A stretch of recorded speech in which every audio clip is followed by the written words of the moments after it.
दोस्तों DSSB और UPTET और हरियाणा TGT PGT की जो क्लास रेगुलर चल रही है उस क्रम में एक और सीरीज हम देखेंगे जो इंग्लिश के लिए है।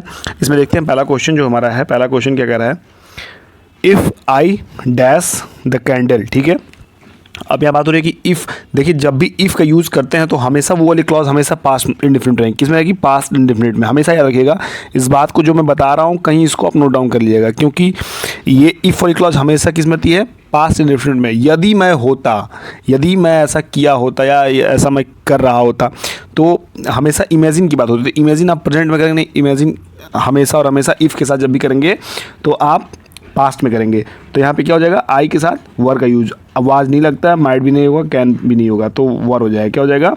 वर हो जाएगा। दूसरा क्वेश्चन क्या कह रहा है? दूसरा क्वेश्चन है द विंड, यानी कि द विंड, ठीक है, हवा, द कैंडल मतलब स्पेस द कैंडल्स, क्या ब्लीव आउट, ब्लीव अवे, ब्लो अवे या ब्लोन आउट?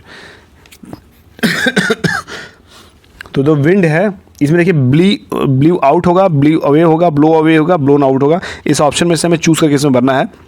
तो इसका सही ऑप्शन जो होगा ब्लीव आउट हो जाएगा। क्यों हो जाएगा?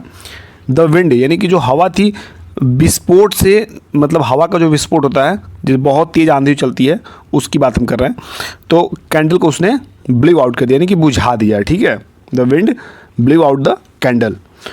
तो ये ऑप्शन जो जाएगा पहला हमारा यहाँ सही हो जाएगा। तीसरे क्वेश्चन से पहले मैं आप सभी से बोलूँगा कि जो भी चैनल को सब्सक्राइब नहीं किए हों वो चैनल को सब्सक्राइब करें, साथ ही बेल आइकन प्रेस करें ताकि जितने भी अपडेट्स हमारी तरफ से आपको दी जाए वो टाइम टू टाइम आपको मिलती रहे। तो चलिए देखते हैं तीसरे क्वेश्चन को। यहाँ पे डैश है, when a police man knocked at the door. ठीक है, अब हमें देखिए एक क्लॉज जो हमारा वेन से है वो ऑलरेडी दिया हुआ है। दूसरा क्लॉज जो हमारा है वेन से पहले वाला, यानी स्केर्सली वाला जो क्लॉज है वो हम यहाँ पे फिल करेंगे और उसको किस फॉर्मेट में फिल करेंगे वो हमको देखना है। तो मैं बताया भी हूँ कि जब भी स्केर्सली, रेयरली, हार्डली, बेयरली ऐसे वर्ड जब भी यूज़ होंगे तो वो हमेशा पास्ट इंडेफिनिट में यूज़ होगा। किस में होगा? पास्ट इंडेफिनिट में यूज़ होगा। तो मेरी बातों को ज़रा गौर से सुनिएगा आप लोग। पास्ट इंडेफिनिट का ध्यान से देखिए कौन सा इसमें है। एक सिंपल मुझे यही दिख रहा है, ठीक है। बाकी आप इसको भी पास्ट में यूज कर सकते हैं, लेकिन स्केर्सली के साथ उड का यूज़ नहीं होगा। तो इसलिए जो सेकंड ऑप्शन है ये हमारा सही हो जाएगा। क्या हो जाएगा? Second option, scarcely did he go when a policeman knocked eight door. ठीक है। चौथा क्वेश्चन क्या कह रहा है? चौथा क्वेश्चन हम देखते हैं। चौथा क्वेश्चन हमारा कह रहा है अनलेस यू अपोलोज। ठीक है, अनलेस यू अपोलोज। अब इसके साथ हमें जो दूसरा क्लॉज है ये फिल करना है। I will praise you, I would punish you, I would have praised, I will punish you. क्या इसका सही ऑप्शन होगा? ये में भरना है। तो अनलेस देखिए एक क्लॉज जो हमारा है वो प्रेजेंट इंडेफिनिट में है। किस में है? तो प्रेजेंट इंडेफिनिट में है। तो दूसरा क्लॉज किस में जाएगा? हमेशा और हमेशा फ्यूचर इंडेफिनिट में जाएगा। तो क्या हो जाएगा? I will punish you. Unless you apologise, I will punish you. क्या हो जाएगा? I will punish you. तो यहाँ पे इसका सही आंसर 4 नंबर का ऑप्शन हो जाएगा। पांचवा क्वेश्चन क्या कह रहा है कि डैश खाली जगह है, book you want is out of print. यहाँ पे इस स्पेस की जगह पे हमें फिल करना है ए एन द दोज, इन चारों ऑप्शन में से फिल करना है। क्या होगा इसका सही ऑप्शन वो मैं बताएं कि देखिए तो ये जो बुक है, जो यू वांट जो चाह रहे तुम, वो क्या हो चुका है? आउट ऑफ प्रिंट हो चुका है। ठीक है, तो इसके लिए क्या हो जाएगा? यहाँ पे फिल होगा, यहाँ द का यूज होगा। बुक हमेशा एक पर्टिकुलर चीज़ है तो इसके लिए हम द का यूज़ करेंगे। छठा क्वेश्चन क्या कर रहा है कि not dash word was said. Not dash word was said, क्या हो जाएगा? An a the they. तो इसका सही जो ऑप्शन हो जाएगा वो हो जाएगा A, not a word was said, यानी कि एक भी वर्ड जो है वो बोला नहीं गया था। सातवां क्वेश्चन क्या कर रहा है कि dash roses in your garden are beautiful. तो हमेशा रोजेज़ के साथ, रोजेज़ देखिए रोजेज़ भी अपना प्लूरल फॉर्म में है, तो रोजेज़ के साथ क्या यूज़ करेंगे ये बताना है। तो क्या हो जाएगा? पर्टिकुलर के लिए मैं बताया हूँ कि द का यूज़ होगा। क्या हो जाएगा? द।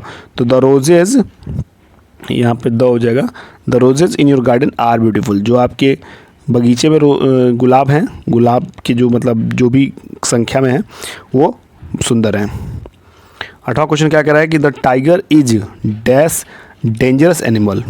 अब यहाँ इस जगह पे हमें भरना है क्या, द सम ए फ्यू। तो क्या हम फिल करेंगे, इसको हमें सही जवाब देना है।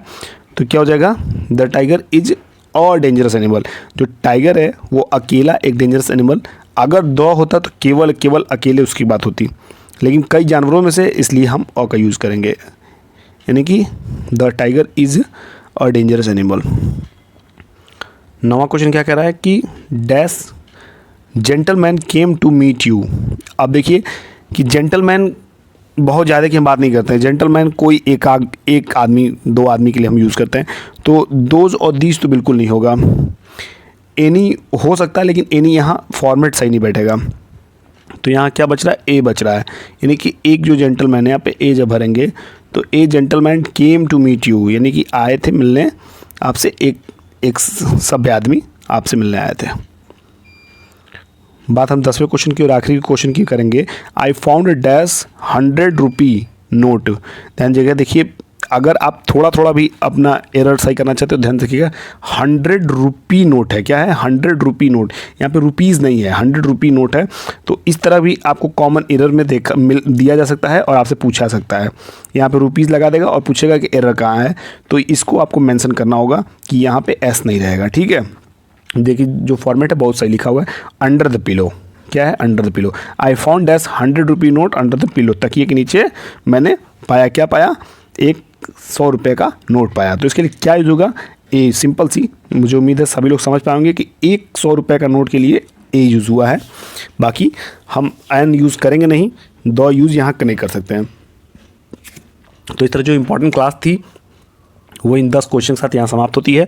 फिर अगली क्लास इससे भी इम्पॉर्टेंट होगी और उम्मीद है आप सभी लोग उस क्लास का इंतज़ार भी करेंगे और मैं अच्छे क्वेश्चंस उसमें पुट ऑफ करूँगा।